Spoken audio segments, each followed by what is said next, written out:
Good evening, my friends, and welcome to Crow Chat tonight. It's a joy to be with you. It's a joy to start off this cold day. Hasn't Good that evening, my wind been friends, and powerful welcome to today? Crow Chat And we tonight. are glad you're It's a here, joy to be and with you. I hope that you'll enjoy our time together tonight. I appreciate you liking to listen to my thoughts, and tonight we're going to be seeing Tom and Charlie and others as they come in. Tonight is the 14th day of October, right in the middle of the month. And we're going to talk tonight about releasing resentment. Oh, it's a big topic. It's an important topic. We can do that at Crow Chat because Crow Chat's a place where we want to restore life to God's purposes, and releasing resentment is truly one of those purposes. When we think together, learn together, draw from each other, and participate together, we begin to reflect what it really does mean to restore life to what God intended us to be. Crow Chat's the thing that you don't have to agree with what I say because you are made a free agent. God gave you a heart and a mind to think, to choose. But it is important that we be agreeable. We don't have to agree, but we need to be agreeable. The way we treat people really does matter. Louise, great to have you. Wyatt, really good to have you tonight as well. I thank God for our sponsoring church, Covenant Church of Ellicott City. God is at work there. It's a powerful thing that God is doing. I know I was so blessed yesterday in our services together, and I've really enjoyed being able to see the new things that God is doing in our church. If you want to check that out, you can do it at mycovenant.net. You can go to our website or you can pull it up online. And I really encourage you, if you don't have the app, the Covenant app is such a helpful tool. It's looks like this. Let's see, let me get it right. The little C down here says My Covenant. If you get the app, you can turn on the alerts, and it will allow you to be able to hear a bing go off on your phone, so that it'll tell you when something's getting ready to start. A new posting has come up, and you can do that for different events, whether it's youth events, adult events, learning events. You can do that. So Tope, wonderful to have you. Sybil, great to have you as well. Well, tonight I'm going to talk about something that we all need never to forget and always to practice, and that is we need to release resentment. There's few emotional pitfalls and spiritual dangers that pack as much of a punch as allowing an attitude of resentment to find a foothold in your soul. If resentment finds a foothold, it will soon own a bigger space. It's not happy to have a little bit. Resentment has the capacity to damage, to infect other emotions. It has a capacity to spread emotional, mental, spiritual, and physical unhealth. It has a potential, negative potential, to damage and to destroy relationships. Resentment is the reverse of what I talked about last week, which was big thoughts. As a matter of fact, instead of enlarging our perspective, instead of increasing our capacity to see the divine and to see the divine handiwork in our world, in our work, in our lives, in our neighborhoods, resentment causes our capacity and perspective to shrink, to shrivel, and to die. It's a negative big thought. Yeah. That's why I included it in a series of big thoughts. See, big thoughts don't always mean good thoughts. Some thoughts are so big that they not only damage, they can destroy. And resentment is that. It's actually the opposite of good news, which is what we should be seeing and what we should be sharing as followers of Christ. But resentment has no good, it has no positive focus. It has a nasty ugliness that works internally, and it works unperceived at the beginning before it grows small seeds that at first turn into insidious weeds and vines that will choke out all creativity, all beauty, all love. And only then does it become visible and obvious to all. John Crow, good to have you tonight. You see, resentment, especially, is an inside job. It does its damage while remaining undetected. It's worse than the worst of cancers. You don't know it until it's too late. Pancreatic cancer is much like that. Let's examine this thing that camouflages itself with emotional sympathy, which is exactly the opposite, and let us examine this thing called resentment. Now, the word resentment has a French origin. In the root word is senti, S-E-N-T-I, which we get the English word senses from. You see, we have 5 senses. Yeah. We have sight, smell, taste, feel, hear. What we smell, taste, see, feel, and hear. You see, resentment focuses on the feeling sense, not on what you not sight, not hearing, not smelling. By the way, it blinds you. It does make you deaf. It makes you stink. It does all those things. But it's the feeling sense. That's where it resides. Now, the word sentiment, resentment, it comes from the Latin word mens mentis, which means mind. We get the word mental from it. Now, so what we see is sentiment. Now, emotion, feeling in the mind, and then you put re in front of it. Now, re means again. If you restate something, you're stating it again. If you relive an experience, you're living it again. If you reinforce something, you're enforcing something again. If you have repetition, you're repeating a petition. Let's do that. A reliving of feelings and thoughts. And if those feelings and thoughts are painful, if they're negative, one is reminded to rethink in their mind, rethinking, restating, reliving the very painful emotion. And if it's not recognized and processed in a healthy manner, resentment will occur. Now, what is resentment? Resentment occurs when one rethinks or is reminded, again, of a painful encounter, of a situation. The experience becomes shrouded in a negative swirl of emotions that gives way to a damaging assessment of the circumstances, of the people, of the institution, or God, however you might perceive or conceive this God, and deepens or attaches the resentment into the psyche of the one who's harboring those thoughts. This is why resentment must be released, or you will have a relapse. Okay, there's another R word, one that you will have over and over to inflict harm on yourself, on others, and on your social environment. Resentment is closely akin to bitterness, which is the internal manifestation of resentment. It's kind of like its more poisonous sibling, bitterness would be. And it's warned, the writer of Hebrews says, see to it, and that literally means make sure, that no root of bitterness, and the word in most translation is resentment, let no resentment spring up. That means it grows from a small thing into a big thing and cause trouble. That's what it does. And defiles. That means makes dirty, makes degraded many. That's Hebrews 12:15. So I'm going to focus on why we need to release resentment. It's a big thought. And then I'm going to talk about how to do it. Now, why should we release resentment? Why do we need to get rid of this? Well, I've told you several reasons already, but let's look at it this way. Number one, I'm going to give you, 6 different things why you should. Matter of fact, 7. I see 7 now. Lucky number 7. If you don't treat resentment well, and your emotional hurts well, not resentment, but your emotional hurts well, you'll relapse and you'll deepen the pain and the effect.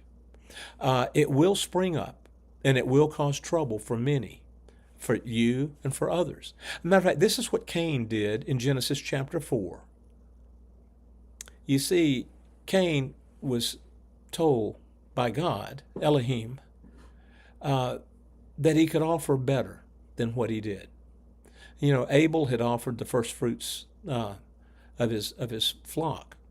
Some have said that Cain's was rejected because it wasn't a blood sacrifice. That wasn't the case at that time, I don't think. He just didn't give the best and the first. The emphasis there is on the first fruits, not on the flock. This wasn't the type of offering. You see, you may write a check, you may give cash, you may do an automatic withdrawal, whatever. Your offering is good. It doesn't matter. You may give a gift in kind. At that time, there was not a thing of a blood sacrifice. But what happened was he didn't give from his heart, and he didn't give the best. And so he had a bitterness about it, and he saw his brother did give a good gift, and he got angry. And you remember what it says? He thought about killing him. And the Lord appears to him. He says, Cain, and this is an important story because it's mythologically big. All of us humans go through this. We get confronted with the fact that we have a choice in front of us. We could do well. It says, the temptation is crouching at the door. Sin is crouching at the door. That's what it says in Genesis chapter 4. And it wants to master you, but you have to master it. It's about taking charge of your actions. It's about having self-control, which is a fruit of the Spirit. Now, Cain disregarded that. He destroyed his brother. And then when the Lord confronted him with that, he said, the blood of your brother. Remember what he said? Where's your brother? He said, am I my brother's keeper? That's where that statement comes from. And he said, the blood of your brother's crying out from the ground.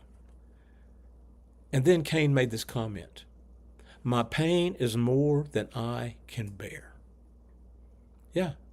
You see, if you don't deal with these resentments, which he had toward his brother, probably had it toward God, it will damage you. And you'll feel the pain. There's a second thing. Resentment causes you and me to obsess over. Now that means be uncontrollably drawn to the person or the cause of my pain. And we begin to internalize it, meaning we take it personally. It's what Saul did with David. When he heard David get praised by the people after he'd killed Goliath, Saul was insecure and he feared David. And therefore he began to obsess over that, and he tried to kill David. Even though he says he loved David, he was uncontrollably drawn to this resentment, where he was afraid of this young man. The third thing, so resentment will give you great pain. 2, it'll cause you to have obsessions. And you'll see things and it'll remind you of those things, and before long, everything starts reminding you of how you've been wronged, how you've been hurt. That makes you a third thing. Resentment makes you a glue magnet. I mean, it's just going to stick to you for the grievances of others. And it grows more and more toxic. Ahab and Micaiah, the prophet, when he is talking, and Jehoshaphat has asked him to go. Ahab is the king of, he's the king of Israel, and Jehoshaphat is of Judah, and they come together in battle to make an alliance. And Jehoshaphat says, let's call out for the prophet to see what he says. And remember what Ahab said? Ahab said, oh, don't call on him. He always says bad things about me. He always speaks bad of me.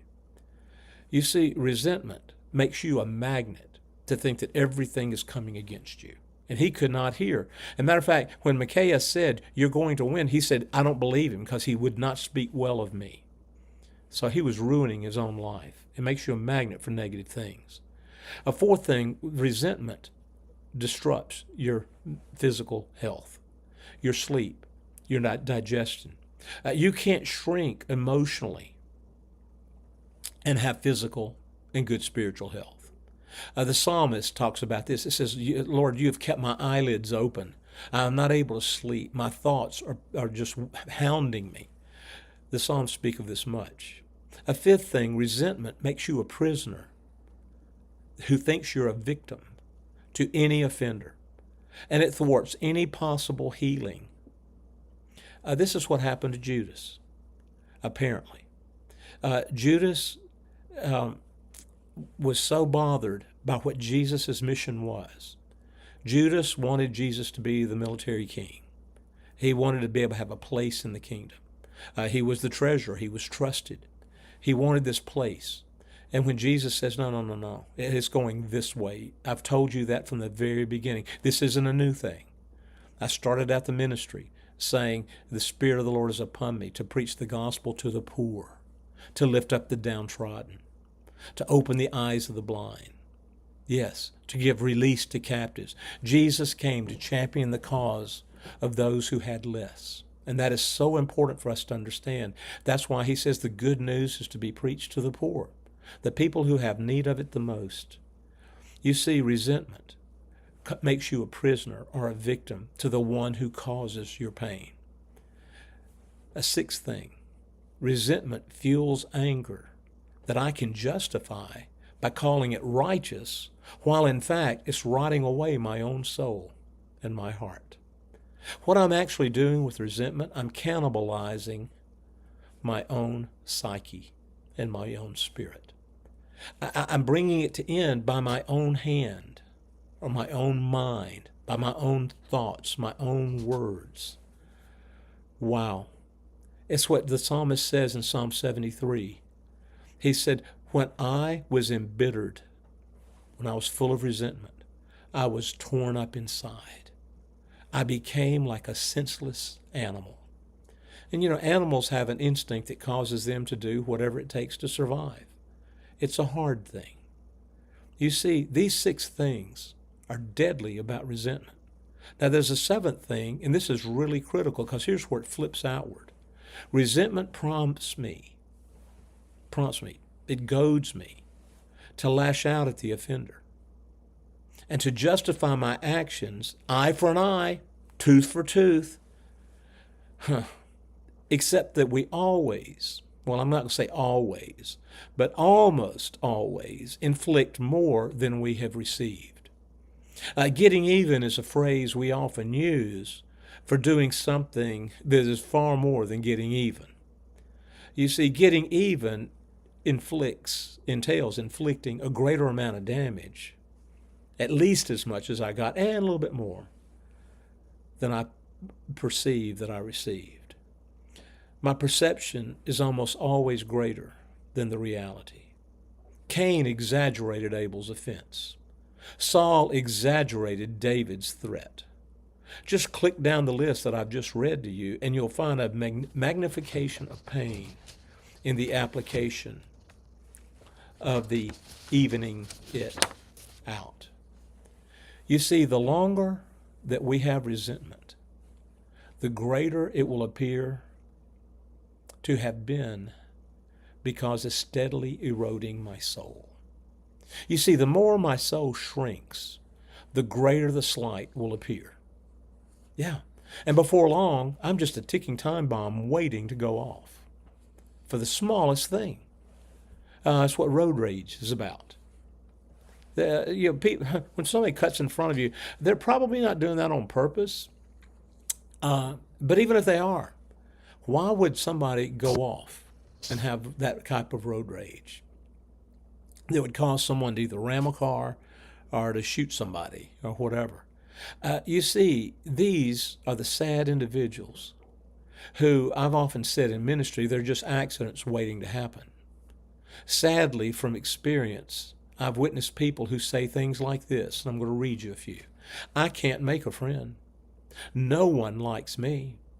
Those people are so unfriendly. That church is so unfriendly. That Bible study group is so unfriendly. Life is so unfair to me. No one likes me. Those people are like that. Why does it always happen to me? I can't get a break. Life is rigged against me. Why does it happen to me? When you hear somebody talking that way, you're talking to a soul that is about this big and getting smaller by the moment. Look, life is not rigged against you. Matter of fact, the universe is pulling for you. Yeah, God created all things to work together well if we will cooperate and not always find offense. You see, resentment is not always the cause of comments like I just read, but it's true in about 99% of the cases. A resentment becomes the lens through which one sees life. It's not just a case of being optimistic or pessimistic. One can legitimately see life as a glass half empty or a glass half full, however you want to say that. Somebody can legitimately see that because they've had what I call the cruelties of life. They've just had a hard life. Because, look, life is not fair. It's not fair that I was born into a family of Joe and Louise Crow, who were such incredibly good parents.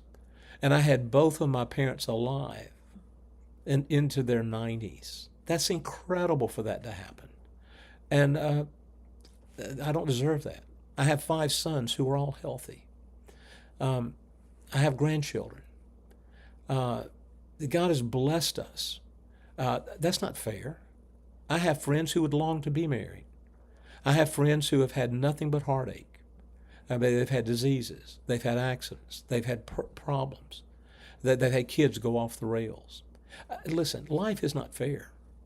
I have some friends who are financially set for life. I don't have that affliction. No, some of us don't have that. Life is not fair. We don't always win. Our team doesn't always win. Pastor Ryan shared yesterday how we were brokenhearted last year when the Ravens lost. We're feeling good this year, but you never know. Life isn't fair. You see, one can legitimately see life in a very different ways. But that is far different than saying, when life is half, you think the glass is half empty. That is far different than nursing a spirit of resentment. You see, a half-empty perspective can be held without resentment. It's just not the way I want to view life. But it doesn't cripple others. It doesn't wreak havoc. I've got a good friend who is a football fan of a team that doesn't win that much. And this man is typically, I would say, he sees life kind of half full. That's the way he sees it. He's expecting things not to go. He's had a hard life, though. He's had blessings, but he's had a hard life. But he's a good man, and he is definitely not resentful. It's just been hard. He's just not optimistic. You see, it's often the toll of a hard life. One can be sad and worship. We need to understand that. One can be sad and help somebody else. Sadness may be pitied. Resentment should never be pitied. Resentment ruins the soul. Sadness may bring dark colors onto the palette, but it does not ruin the palette. As a matter of fact, if you look at Rembrandt's paintings, they were full of dark colors. Yeah. You see, sadness adds dark colors. It does not destroy the palette. Resentment is an internal wound with an external focus to wound the cause of that resentment. So let's take the last couple of minutes here and say, how do we get rid of this resentment? First, we need to understand it to remedy it. Understand this. 1, resentment is not a shield or a sword that will protect you. I think that's why some people are so committed to it, because they think it's going to protect them. It does not. It's a noose. It's a cage that will imprison you. Lashing out at somebody does not loose your bonds. No, it may strengthen the cage. So resentment's not a protective device. It's a projective weapon. Secondly, resentment is like time-released poison. It will kill you if you don't treat it. It will. It's time-released, and it will poison your soul. A third thing, resentment devalues. It resents its remedy or its cure. You see, people say, because you know what the cure is? It's forgiveness. The great divine. Of all beings who could be resentful, I made this world. I gave them a perfect world. I gave that. Do you think God couldn't be resentful? You better believe it. No. He shows how you deal with it. Forgiveness. See, but when people say, I'll never forgive them, I don't do that. Why should I do that? It's a sign of weakness, and I'm not weak. I am strong. That person does not realize the only strength in them is the prison that resentment is making. They're just making that prison harder and harder to escape. A fourth thing, resentment has a blame focus on whoever them is. It never takes responsibility or focus on the true self, me, and that true focus that I can do something about. Look what they did to me. Look what they're doing to us. Look what, we didn't do anything wrong. I didn't do anything wrong. That's what they did. Wow, that's resentment. And resentment, fifthly, not only builds a prison, it digs a grave for you or for me, because resentment kills. It does it every single time. The great spiritual analogy of this, an illustration, is the evil one. Satan had a high place in the heavens. He was the leader of worship, apparently. His name was Lucifer. He was the star of the morning. But he wanted to be at the top. He got resentful. He says, I'm going to get that. If I have to rebel and take it away, I'm going to get it. He was so persuasive. And by the way, it shows you how infectious a resentful spirit can be, that the scriptures tell us a third of the angels sided with him. Wow, that's called powerful in a negative sense. Corrosive, horrible poison. Now, how do we get rid of that? The remedy. I want to give you just a few things, 3 things. I may create resentment, but I can't remove resentment. Deep emotional, deep psychological trauma generally requires some outside help. It may come in the form of a therapist. It may come in the form of a book. I've recommended a book to many people called The Road Less Traveled by M. Scott Peck, a psychiatrist, which a friend of mine recently that I've been doing some consulting with, he said, I would have never read that book in a million years had you not asked me to read it. As we read it together, he said this. He said, that book changed my life. He said, it's just changed my whole outlook in life. And it's that kind of book. I don't agree with everything the book says, but I don't have to be agreeable or agree with everything to be agreeable. It's an excellent book. I recommend it highly, The Road Less Traveled. It may be a wise pastor, a wise counselor, or a friend. But you need to listen to them and not just hear the words. You see, help is needed because these problems of resentment are deeply rooted and painful. We've talked about that already, how they form. Because we've nursed these dark feelings, we usually have a blind spot toward them. We can't see them because they're the lens through which we see life. And when you're always in a blaming mood and you're always looking at that, it's their fault, you can't see it any other way. See, you can only build so many walls and try to keep them out. You see, that's why Jesus tells us, come unto me, all of you who are weak and heavy laden, I'll give you rest. Let the children come to me. Some people resent having kids around. They make too much noise. Jesus said, no. They're part of life. Jesus said, let's lift up the downtrodden. He did not run from the leper. He ran to the leper to help the leper. You see, you and I can't remove this. So what do we do? Well, second, we have to be ready to be helped. Resentment's not a feeling. No. It starts that way. But it's an entrenched way of viewing someone. You see, that's why you view some person who did it or some slight. You felt like you were slighted. I want you to notice the word slight, by the way. Slight means you were given slight, not what you fully think you deserve. You were slighted. I deserve more. That's what the evil one thought. Lucifer thought, I deserve better than this. I'm leading all the worship. No. Or maybe some circumstance. It happened to you, and you're just angry at either a job, you're angry at a government, you're angry at an employer, whatever it might be. Or let's just go all the way to the top. God. Why is God allowing this? God doesn't answer prayer. God's cruel. If God loved me, he wouldn't let this happen. Oh, that's resentment going crazy. And it ruins your soul. It shrinks it. That's why the scriptures tell us, be still and be aware that I'm God. Wow. So, number one, you can't remove it on your own. Number two, you won't get help until you want it. And number three, this is beautiful. I can't pull it out of my soul. I can't remove it. But here's what I can do. The title of our talk, I can release it. I can let it go. And you know how you let something go? you forgive. Yeah, you forgive. You realize, you know what, this thing, if I'm holding on to it, and that's what forgiveness really means. It means that you forbear. You give for something else, and you give it away. I forgive others. I forgive circumstances, or even forgive God. Now that sounds heretical, but some of us need to say, God, I forgive you, because you've always thought He did it. He did not, because that's not the kind of God He is. But I choose to let the offense go, and I give grace to others.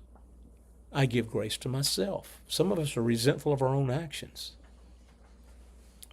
I give release to life, and I give grace to God. I release control. And that's where it all is. The desire to control is deadly, because we're not in control. We find the big thought that God is good all the time. And all the time God is good. And that's where we find freedom. We release the resentment and find the freedom that only Jesus can bring. And, you may or may not be a follower of Christ tonight. I'm grateful I am. But I would say this. These truths are true regardless. You can learn to forgive if you will. And I would encourage you, let Jesus help you do it. And you'll find out He not only can help you release resentment, He can help you find release from a lot more things, because He's come to set us free. Until next time. Oh, and by the way, we'll not do crochet next week. I'm going to be releasing myself to be in Tampa, Florida, to watch the Ravens play next week. So we'll be doing that. But I'll see you again on the 20, whatever the day is, when we come back 2 weeks from today. Today's the 14th, 28th. So we'll do that on the 28th. God bless you. Have a wonderful week. Until again, we see each other. Remember, God is good all the time. And all the time, God is good.